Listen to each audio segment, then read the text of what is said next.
Hi friends, welcome to chef Brinda cooks. இன்றைக்கி நம்ம பார்க்க போகிறது பாஸ்மதி ரைஸ் மட்டன் பிரியாணி. இதுதான் நம்ம சேனலுக்கு ஃபர்ஸ்ட் டைம் வரீங்கன்னா சப்ஸ்கிரைப் பண்ணிவிட்டு கூடவே இருக்க பெல் ஐக்கானையும் கிளிக் பண்ணிக்கோங்க. வாங்க friends, restaurant style mutton biryani எப்படி செய்யணும்னு பார்ப்போம். மட்டன் பிரியாணி செய்வதற்கு குக்கரில் கழுவிய மட்டனை போட்டு அதில் சிறிதளவு இஞ்சி பூண்டு விழுது, மட்டன் குழம்புத்தூள், மஞ்சத்தூள், உப்பு சேர்த்து நன்றாக கிளறி விட்டு அதன் பிறகு தேவையான அளவு தண்ணீர் ஊற்றி நன்றாக கிளறி விடவும். அதன் பிறகு குக்கரை மூடி 5 அல்லது 6 விசில் விட்டு இறக்கிக் கொள்ளவும். பிரியாணிக்கு தேவையான அனைத்து பொருட்களையும் எடுத்து வைத்து அதன் பிறகு கடாயில் 3 ஸ்பூன் எண்ணெய் ஊற்றி எண்ணெய் நன்றாக காய்ந்ததும் எடுத்து வைத்துள்ள தாளிப்பு பொருட்களை சேர்க்கவும். தாளிப்பு பொருட்களுடன் 2 பச்சை மிளகாய் சேர்த்து நன்றாக வதக்கிக் கொள்ளவும். தாளிப்பு பொருட்கள் நன்றாக பொரிந்ததும் வெட்டி வைத்துள்ள பெரிய வெங்காயத்தை சேர்த்து நன்றாக வதக்கிக் கொள்ளவும். வெங்காயம் நன்றாக வதங்கியதும் இஞ்சி பூண்டு விழுதை சேர்த்து நன்றாக பச்சை வாசனை போகும் வரை வதக்கிக் கொள்ளவும்.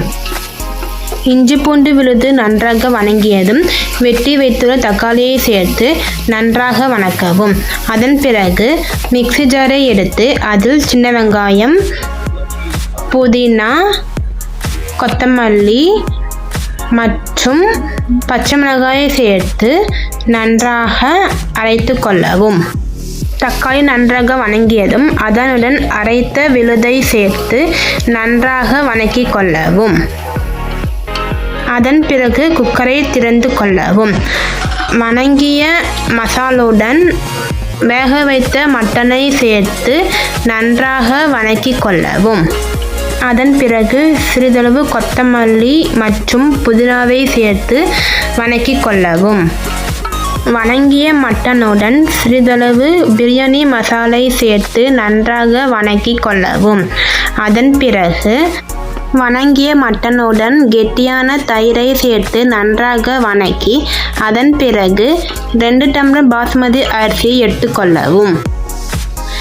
மட்டன் வேக வைத்த தண்ணீரை 2 டம்ளர் பாஸ்மதி அரிசிக்கு 2.25 அளவு தண்ணீர் சேர்த்து நன்றாக கிளறி விடவும். சிறிதளவு எலுமிச்சை பழச்சாறை ஊற்றி நன்றாக கொதி வந்தவுடன் 10 நிமிடம் ஊற வைத்து கழுவிய பாஸ்மதி அரிசியை போட்டு நன்றாக கிளறி விடவும்.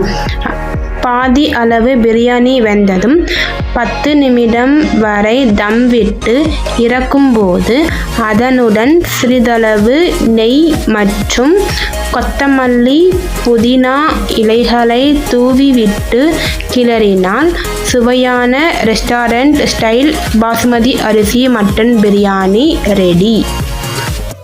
நம்ம சேனலுக்கு இதான் ஃபர்ஸ்ட் டைம் வரீங்கன்னா சப்ஸ்கிரைப் பண்ணிவிட்டு கூடவே இருக்க பெல் ஐக்கானையும் கிளிக் பண்ணிக்கோங்க. இந்த மட்டன் பிரியாணி ரெசிபி உங்களுக்கு பிடித்திருந்தால் லைக் அண்ட் ஷேர் பண்ணுங்கள். தேங்க்ஸ் ஃபார் வாட்சிங்.